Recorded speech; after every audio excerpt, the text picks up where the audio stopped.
아멘. 자, 오늘도 거룩한 주일을 맞아서 우리 하나님 아버지 앞에 나와 예배하는 우리 성도님들 삶 가운데 하나님께서 베풀으시는 은혜와 평강의 축복이 가득 넘치기를 주님의 이름으로 축원합니다. 추석 명절 잘 보내보셨습니까? 네, 어떤 성도님은 2주 만에 뵙는 성도님도 계시고 3주 만에 뵙는 성도님도 계십니다. 오랜만에 뵙는 성도님들이 더 반가운데요. 자, 우리 곁에 계신 분들과 함께 오늘 인사 나누겠는데 우리 할렐루야 성가대가 부른 찬양의 가사처럼 인사 나눴으면 좋겠습니다. 믿음으로 세상을 이깁시다 라고 인사하겠습니다.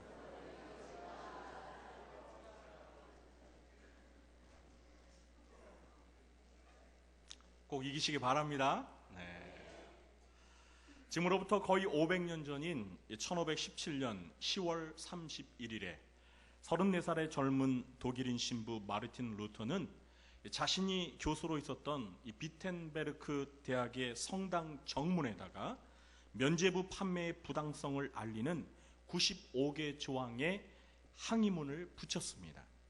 이 항의문은 삽시간에 인쇄되어서 유럽 전역에까지 널리 유포되어 종교개혁 운동의 불씨가 되었고 결국 카톨릭 교회에 대항하는 프로테스탄트라고 불리는 개신교가 탄생하게 되었습니다.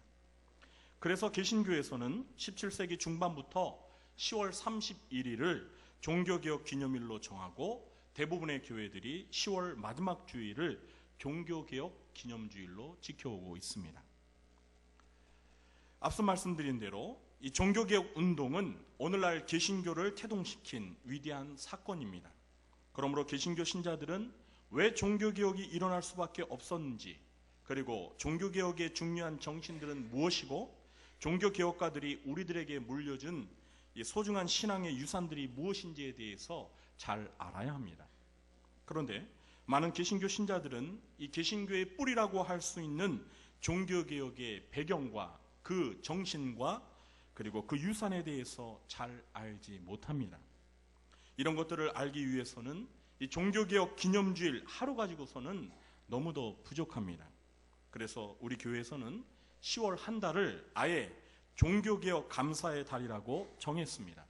그리고 종교개혁의 중요한 3가지 슬로건, 오직 성경, 오직 은혜, 오직 믿음을 각각 주일로 정하고 그 해당 주일에 설교의 주제로 다뤄보고자 합니다.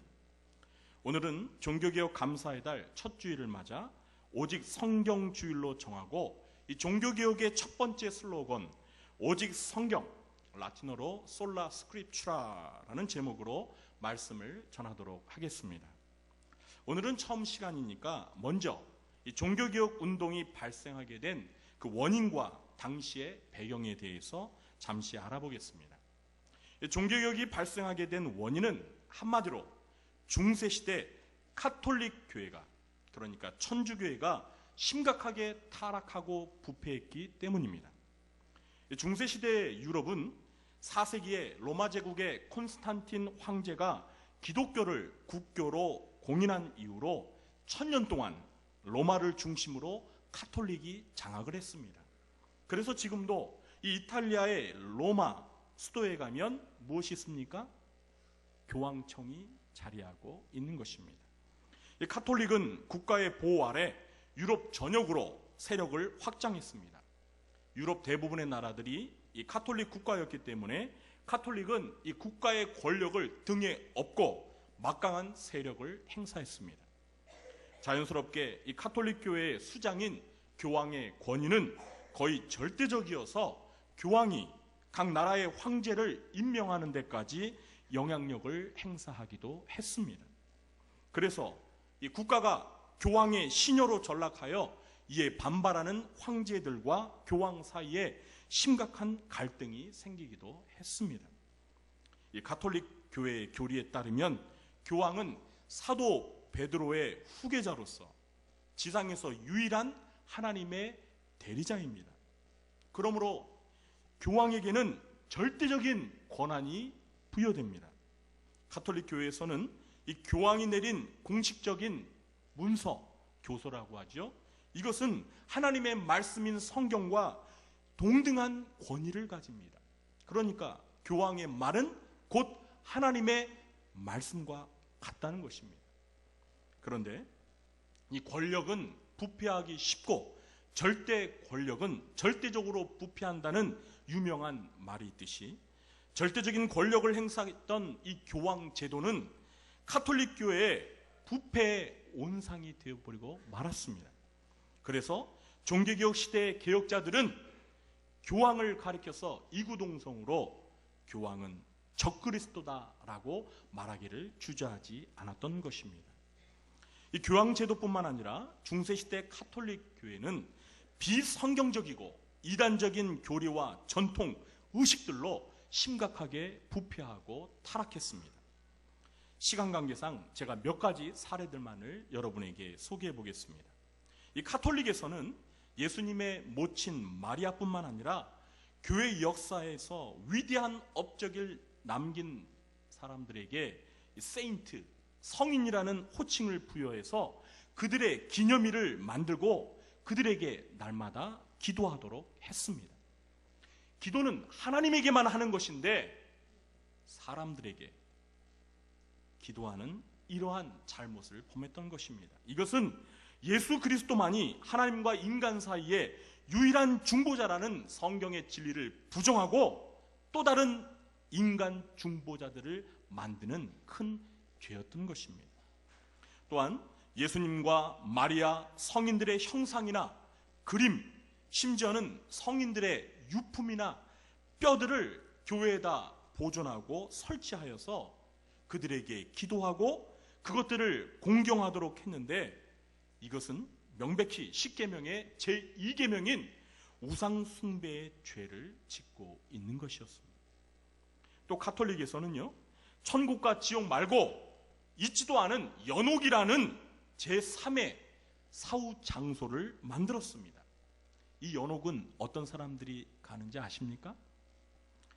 신자들 가운데 지상에서 죄를 많이 짓고 제대로 회개하지 않은 이 나이롱 신자들이 죽어서 바로 연옥에 가는 것입니다. 이런 사람들은 한 번에 천국으로 곧장 가기에는 자격이 많이 미달되기 때문에 연옥에 들러서 일정 기간 동안 벌을 받으며 죄값을 치르고 나서 영혼이 깨끗이 정화된 후에야 천국에 갈 수 있다고 가르쳤습니다. 그런데 이 연옥에 가 있는 신자들이 천국으로 빨리 갈 수 있는 방법이 있습니다. 그 방법이 무엇이냐면 지상에 있는 가족들이 기도를 많이 하고 또 성지순례도 많이 가고 그리고 불쌍한 사람들에게 자선을 많이 해서 선행을 많이 쌓으면 연옥에서 빨리 벗어나 천국으로 갈 수 있다고 그렇게 가톨릭에서 가르쳤습니다. 이것은 인간의 선행과 공로로 죄를 면제받고 구원을 받는다는 아주 위험스러운 이단적인 교리였습니다. 이러한 잘못된 교리의 근거에서 16세기에 제가 설교 서두에 말씀드린 이 면죄부 제도가 나온 것입니다. 이 면죄부란 연옥에 가 있는 가족들의 죄와 벌을 면제해주는 일종의 보증서입니다. 지상에 있는 가족들이 이 돈을 주고 이 면죄부를 사게 되면 면죄부를 사는 즉시 연옥에 있는 영혼이 천국으로 간다고 믿고 가르쳤습니다. 그런데 이 면죄부가 사실은요, 그런 순수한 의도로 판매된 게 아니라 당시에 로마 교황청으로 사용했던 성 베드로 성당에 증축비를 마련하기 위해서 고안해낸 제도였다는 것입니다. 지금까지 제가 중세시대 가톨릭 교회의 이 부패와 타락에 대해서 몇 가지만 사례를 들어 말씀을 들었는데요. 혹시 여러분들께서는 이런 이야기를 들으면서 마음속에 이런 의문점을 가지셨을 수도 있습니다. 아니, 어떻게 그런 일들이 교회 안에서 버젓이 일어날 수 있지? 교회에서 교황이나 성직자들이 그렇게 잘못된 가르침을 전하는데 정말 성도들이 바보가 아닌 이상 그걸 그대로 믿고 따를 수 있을까? 아니, 면죄부를 파는 사람도 잘못이지만 그걸 진짜 믿고 사는 사람이 더 어리석은 사람 아닐까? 여러분 이런 생각이 들지 않습니까? 자, 그런데 여러분, 중세 시대에는요, 이런 것들을 일반 평신도들이 사실로 믿었습니다. 그 이유가 무엇인지 이제 제가 설명을 드려보겠습니다. 이렇게 교회가 부패하고 타락했는데도 불구하고 이런 것들이 당시 일반 성도들에게 속된 말로 먹힐 수 있었던 이유가 있었습니다. 그 이유가 무엇이냐면, 이 중세 시대에는 일반 평신도들이 이 성경을 소지하기가 어려웠어요. 성경을 구입하려면 아주 비싼 돈을 지불하고 구입을 해야 합니다. 그런데 구입을 해도요, 모국어로 된 성경이 없었습니다. 당시 교회가, 천주교회가 공식적으로 사용했던 성경은 이 라틴어로 된 신구약 성경이었습니다. 이 라틴어는요, 고대 이탈리아어인데요, 학문을 배운 사람들이, 이 지식인들이 사용하는 언어였어요. 일상의 회화에서 사용되지 않는 죽은 언어였습니다. 그런데 지식인들이 자신들의 그 배운 학문을 뽐내기 위해서 라틴어로, 사용하지도 않는 라틴어로 책을 쓰고 라틴어로 그렇게 유식함을 뽐내었던 거예요. 그런 언어가 라틴어였습니다. 그런데 기가 막힌 것은 당시에 천주교회에서 미사를 드릴 때, 그러니까 우리 개신교로 말하면 예배를 드릴 때, 이 사제들이, 신부들이 라틴어로 쓰여진 성경을 읽고 라틴어로 설교를 했다는 겁니다. 예배 처음부터 끝까지 모국어를 사용하지 않고요, 알아듣지도 못하는 라틴어를 가지고 성경을 읽고 라틴어로 설교를 했다는 거예요. 좀 더 제가 이해를 쉽게 해보면요, 오늘 제가 이렇게 예배를 드리는데 예배 처음부터 끝까지 라틴어로 예배를 이렇게 드린다고 해보세요. 라틴어 성경을 읽고 라틴어로 제가 지금 이렇게 설교를 한다고 생각해 보세요. 우리 성도님들 중에서 제 말을 알아들으실 분들이 과연 몇 분이나 계실까요? 이 자리에 혹시 라틴어 아시는 분들 계시면 한번 손 들어보세요. 한 분도 없으시잖아요. 제가 라틴어를 2년 공부했거든요. 제가 조금 압니다.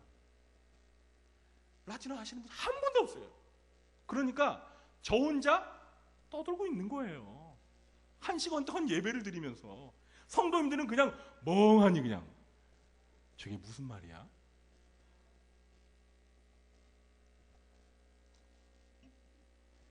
그래서 중세시대 때 일반 평신도들은요, 성경에 대해서 무지할 수밖에 없었던 겁니다. 교회에서 교황이나 사제들이 엉뚱한 제도와 전통과 의식, 그리고 잘못된 교리를 만들어서 가르치고 시행을 해도 일반 평신도들은 성경을 모르기 때문에 그게 잘못된 줄도 모르고 그냥 믿고 따랐던 것입니다. 종교개혁자 루터도요, 처음으로 성경을 손에 만져봤을 때 나이가 몇 살인지 아세요? 저 여러분은 성경을 언제 처음 이렇게 만져보셨습니까? 루터는요, 18살 때 처음으로 성경을 구경한 거예요. 루터가 대학에서 라틴어도 배우고 그리고 성경의 원래 원어인 히브리어나 헬라어를 배우면서 성경을 읽고 신학을 연구하면서 비로소 카톨릭의 교황의 가르침과 면죄부가 성경에 근거 없는 잘못된 것들이라는 것을 발견하고 종교 개혁을 단행했던 것입니다. 만일 루터가 시골에서 농사만 짓고 대학 교육도 못 받았던 농부였다면 아무리 교회를 오래 다녔어도 절대 종교 개혁과 같은 일을 할 수 없었습니다. 왜요? 성경을 모르니까. 그래서 루터가 이 종교개혁 운동을 일으키면서 시급하게 했던 일이 무엇인지 아십니까? 그것은 성경을 모국어로, 루터는 독일 사람이니까 모국어인 독일어로 성경을 번역해서 일반 성도들에게 성경을 직접 읽을 수 있도록 배포하는 일, 번역해서 배포하는 일을 했습니다.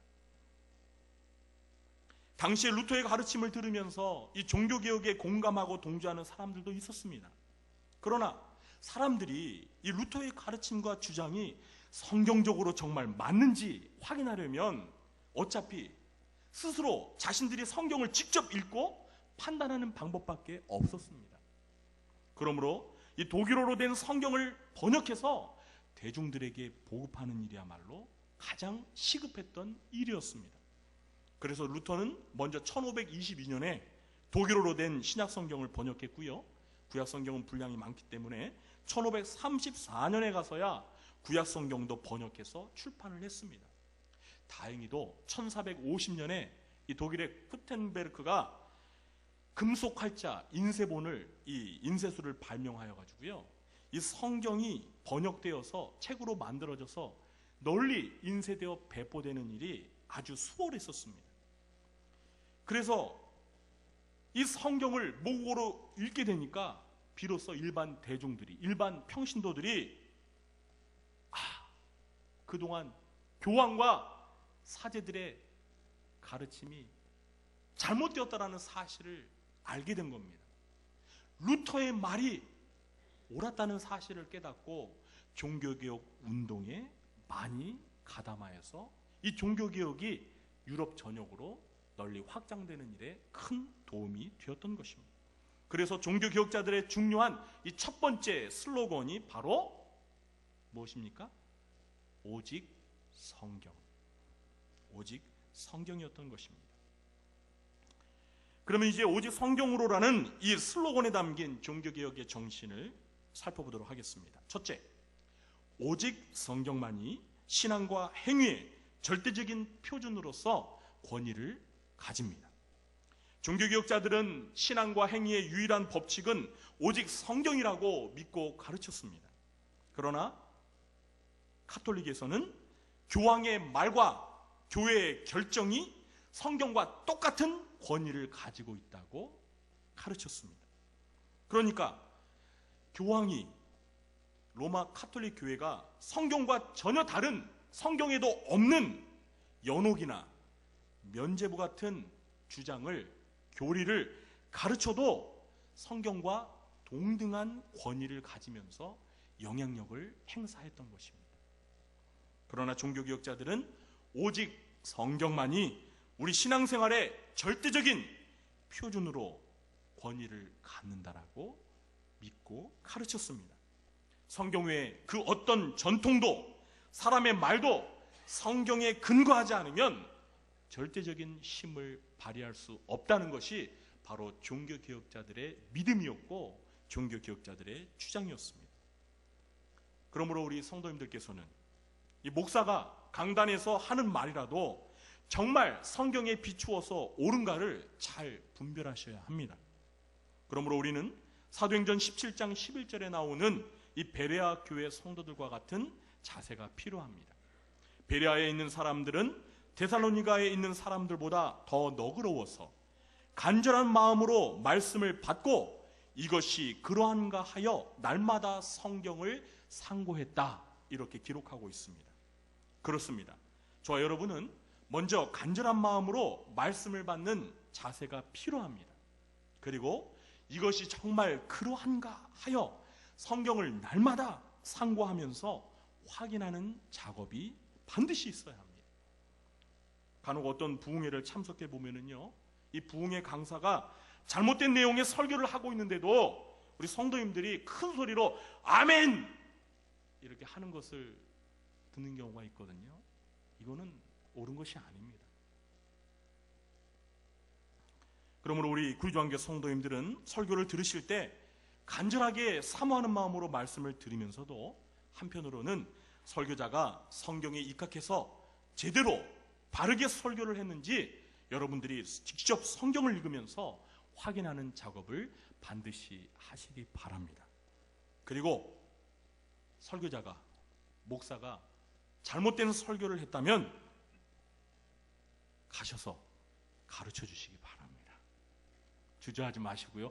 아유, 목사님이 어떻게 설교를 했는데 내가 목사님에 대해서, 설교에 대해서 왈가왈부한, 잘못된 설교를 했으면요, 목회자라도 지적을 받아야 돼요. 그래야지 고쳐지는 거예요. 그래야지 개혁이 되는 거예요. 믿습니까? 설교자도 실수할 수 있습니다. 카톨릭 교회는 교황은 오류가 없다, 실수를 안 한다라고 그렇게 교리적으로 되어 있어요. 그러나 개신교에서는 그걸 믿지 않습니다. 개신교에서는 목회자도 얼마든지 오류를 범할 수 있어요. 둘째, 성경을 하나님의 감동으로 된 하나님의 말씀으로 믿으십시오. 신구약 성경은 1600년에 걸쳐서 40명의 사람들에 의해서 기록이 되었습니다. 이렇게 성경이 처음부터 끝까지 사람들에 의해 기록되었음에도 불구하고 이것을 하나님의 말씀으로 부르는 이유가 무엇일까요? 그것은 오늘 디모데후서 3장 16절에 보시면 모든 성경은 하나님의 감동으로 되었기 때문입니다. 이 말의 원어를 그대로 직역해 보면요, 모든 성경은 하나님의 숨결로 되었다입니다. 그러니까 성경의 처음부터 마지막까지 모든 성경의 내용이 하나님의 살아있는 생명력이 깃들여 있다는 것입니다. 그래서 베드로 사도는 베드로후서 1장 21절에서 예언은 언제든지 사람의 뜻으로 낸 것이 아니요 오직 성령의 감동하심을 받은 사람들이 하나님께 받아 말한 것임이라 이렇게 기록하고 있습니다. 그러므로 성경은 사람이 기록했지만 성령 하나님이 기록하는 사람의 마음과 생각과 모든 과정을 온전히 주관하셔서 모든 성경의 내용이 하나님의 말씀이 되게 하신 것입니다. 따라서 모든 성경은 단지 어떤 사람들의 개인적인 사상과 철학을 모아놓은 책이 아닙니다. 성경은 처음부터 끝까지 모두가 온전히 하나님의 뜻이자 영원한 진리인 하나님의 말씀인 것입니다. 세상에서 이런 책은 오직 신구약 성경 한 권밖에 없습니다. 그러므로 오직 성경만이 하나님의 말씀으로서 성도들에게 신적인 권위를 갖는 것입니다. 이 사실을 믿으시기 바랍니다. 셋째, 마지막으로 다른 책이 줄 수 없는 성경만이 신자에게 제공하는 유익이 있습니다. 오늘 말씀은 성경이 주는 유익을 우리에게 가르쳐주고 있는데요, 성경이 주는 유익이 무엇이죠? 첫째, 성경은 우리로 하여금 믿음으로 말미암아 구원에 이르게 하는 지혜가 있게 합니다. 우리 15절 말씀을 한 목소리로 다시 읽어보겠습니다. 또 어려서부터 성경을 알았나니 성경은 능히 너로 하여금 그리스도 예수 안에 있는 믿음으로 말미암아 구원에 이르는 지혜가 있게 하느니라. 아멘. 사도 바울은 우리가 반드시 성경을 알아야 하는 중요한 이유를 가르쳐주고 있습니다. 그것은 성경은 우리에게 예수 그리스도를 믿음으로 구원에 이르는 지혜를 제공해주고 있기 때문입니다. 도서관에 가면 책들이 많죠. 그런데 그 책들 가운데 멸망받아 마땅한 죄인이 구원을 받아서 하나님의 자녀가 되는 방법을 자세히 가르쳐주는 책은 오직 성경밖에 없습니다. 그렇습니다. 죄인인 인간이 다른 책들보다도 가장 먼저 성경을 알아야 하는 중요한 이유는 성경만이 그리스도 예수 안에 있는 믿음으로 말미암아 구원에 이르게 하는 지혜를 제공해주는 유일한 책이기 때문입니다. 그래서 베드로 사도는 베드로전서 1장 23절에서 너희가 거듭난 것은 썩어질 씨로 된 것이 아니요 썩지 아니할 씨로 된 것이니 살아있고 항상 있는 하나님의 말씀으로 되었느니라 이렇게 말씀하고 있습니다. 이 사실을 믿으시기 바랍니다. 둘째로, 성경은 하나님의 사람으로 온전하게 하여 모든 선한 일을 행할 능력을 갖추게 해줍니다. 우리 16절과 17절 말씀도 한 목소리로 읽어보겠습니다. 모든 성경은 하나님의 감동으로 된 것으로 교훈과 책망과 바르게 함과 의로 교육하기에 유익하니 이는 하나님의 사람으로 온전하게 하며 모든 선한 일을 행할 능력을 갖추게 하려 함이라. 아멘. 성경의 기능은 단순히 죄인으로 하여금 예수 그리스도를 믿어서 구원에 이르게 하는 지혜를 제공하는 데 그치지 않습니다.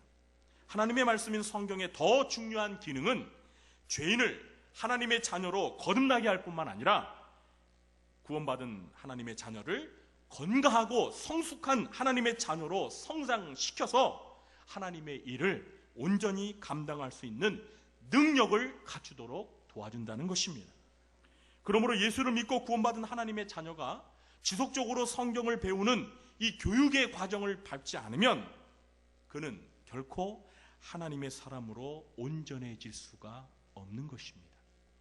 하나님의 자녀가 온전해지도록, 다른 말로 바꾸어 말하자면 주 예수 그리스도를 닮는 거룩한 성도로 성화되는 과정을 위해서는 반드시 성경을 통해서 교훈과 책망과 바르게 함과 의로 교육을 받는 과정이 있어야 합니다.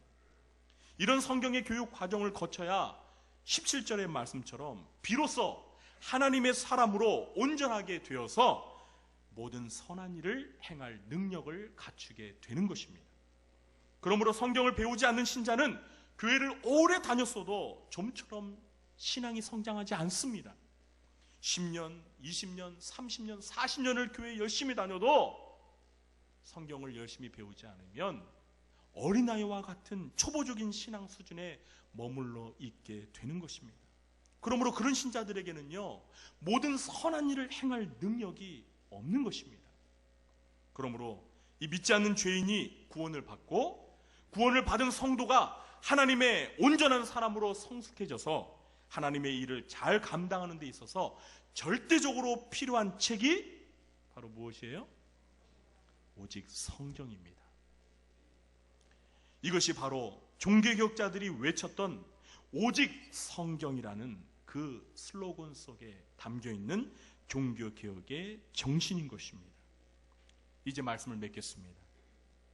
사랑하는 성도 여러분, 종교개혁자들은 이렇게 신앙생활에 절대적으로 유익한 우리 신앙의 교과서와 같은, 아니 교과서인, 유일한 교과서인 이 성경을 목숨을 내걸고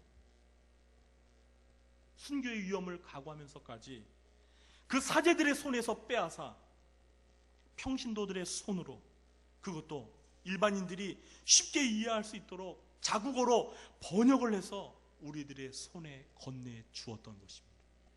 이것이 종교개혁자들이 우리에게 물려준 소중한 신앙의 유산인 것입니다. 그런데 저와 여러분은 이 성경 말씀을 얼마나 열심히 읽고 있습니까? 여러분의 집에 성경책이 몇 권 있습니까? 저희 집에만 해도요, 성경책이 한 30권 있어요. 그런데 성경이 많이 있다는 게 중요한 게 아니에요. 중요한 것은 성경을 얼마나 많이 열심히 제대로 읽고 배우고 있느냐는 것입니다. 사랑하는 성도 여러분, 종교개혁자들의 후예들인 우리 개신교 신자들은 이 개혁자들의 수고에 감사하면서 하나님의 말씀으로서 이 성경의 절대적인 권위를 인정하고 성경을 열심히 읽고 배우는 일에 힘써야 합니다. 이제 독서하기에 좋은 가을의 계절을 맞이했습니다. 우리 성도님들께서는 이 가을의 계절에 다른 어떤 계절보다도 성경을 쥐하로 평소보다 2배, 3배, 10배 묵상하면서 성경 속에서 하나님의 뜻을 깨닫고 그 성경을 통하여 말씀의 사람, 진리의 사람, 하나님의 온전한 사람으로 이렇게 변화되어 가서 하나님께서 우리에게 맡겨주신 하나님 나라의 일을 잘 감당하며 하나님 앞에 영광 올려드리는 그러한 거룩한 성도들이 되시기를 주님의 이름으로 간절히 축원합니다. 기도하겠습니다. 하나님 아버지, 감사합니다. 종교개혁 감사의 달 10월을 맞아서 종교개혁의 정신을 함께 살펴봅니다.